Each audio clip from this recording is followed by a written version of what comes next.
ഒന്നര വയസ്സുകാരൻ അർഷിദ് മരിച്ച സംഭവത്തിൽ കൂടുതൽ വിവരങ്ങൾ പുറത്ത്.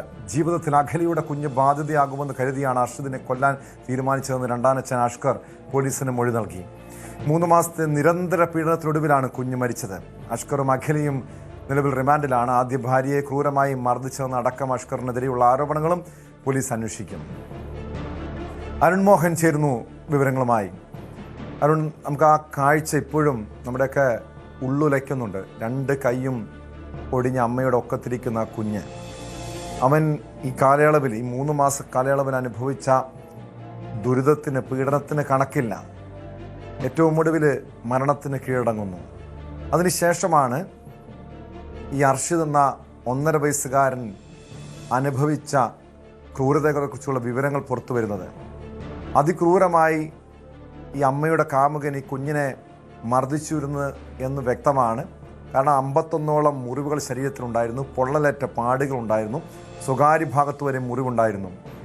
ഇതിനപ്പുറം ഈ കേസുമായി ബന്ധപ്പെട്ട് എന്തൊക്കെ വിവരങ്ങളാണ് പുറത്തു വരുന്നത്? ഈ പ്രതി അഷ്കറിൻ്റെ ഒരു ക്രിമിനൽ പശ്ചാത്തലമടക്കം പോലീസ് വിശദമായി പരിശോധിക്കുന്നുണ്ട്. ഇതിനു മുൻപ് ഇയാളുടെ ആദ്യ ഭാര്യയെ ക്രൂരമായി മർദ്ദിച്ചു.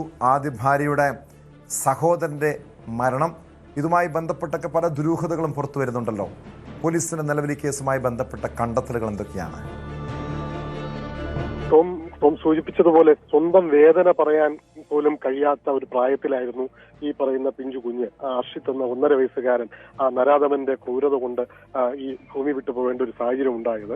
വളരെ വേദനിക്കുന്നതാണ്. ഇപ്പോഴും മലയാളി മനസ്സെന്നല്ല, ഏതൊരു മനുഷ്യ മനസ്സിനും ഞെട്ടിപ്പിക്കുന്ന, വേദന നൽകുന്ന ഒരു സംഭവം തന്നെയാണ്. അപ്പോൾ അതിനെ തുടർന്നുള്ള അന്വേഷണത്തിലാണ് നേരത്തെ പറയുന്ന നരാധമൻ മുമ്പും ഇത്തരം ക്രൂരകൃത്യങ്ങൾ ചെയ്തിട്ടുള്ള ഒരു വ്യക്തിയാണെന്നുള്ള ഞെട്ടിപ്പിക്കുന്ന വിവരങ്ങൾ നമുക്ക് ലഭിക്കുന്നത്. ഈ പറയുന്ന അഷ്കർ, അയാൾ ഒരു വാഹന ഡ്രൈവറാണ്. അയാൾക്ക് ടാക്സി ഡ്രൈവറായിരുന്നു.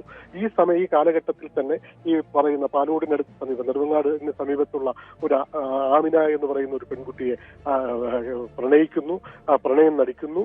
അവരുടെ വീട്ടുകാരുടെയൊക്കെ സമ്മതം നിരസിച്ചുകൊണ്ട് ആ പെൺകുട്ടിയെ സ്വന്തമാക്കി കൂടെ താമസിപ്പിക്കുന്നുണ്ടെങ്കിലും അവരിൽ നിന്നുള്ള സ്വർണം ഉൾപ്പെടെ, സാമ്പത്തികങ്ങൾ ഉൾപ്പെടെ തട്ടിയെടുത്ത ശേഷം ആ പെൺകുട്ടിയെ ക്രൂരമായി മർദ്ദിച്ചു എന്നുള്ള ഞെട്ടിപ്പിക്കുന്ന വിവരങ്ങളാണ് കിട്ടുന്നത്. വളരെ മിടുക്കിയായ ആ പെൺകുട്ടി ഇന്ന് അബോധാവസ്ഥയിലാണ്. ബോധം തിരിച്ചു കിട്ടാത്തൊരവസ്ഥയിലാണ്. 13 മാസത്തോളം തിരുവനന്തപുരം മെഡിക്കൽ കോളേജിലെ വെന്റിലേറ്ററിൽ കിടന്ന ഒരു പെൺകുട്ടിയാണ്. അതും ഈ നരാധമന്റെ കൈകൾ കൊണ്ട് സംഭവിച്ചതാണ് എന്നുള്ളതാണ് ഈ പറയുന്ന ആ പെൺകുട്ടിയുടെ മാതാവ് പറയുന്നത്.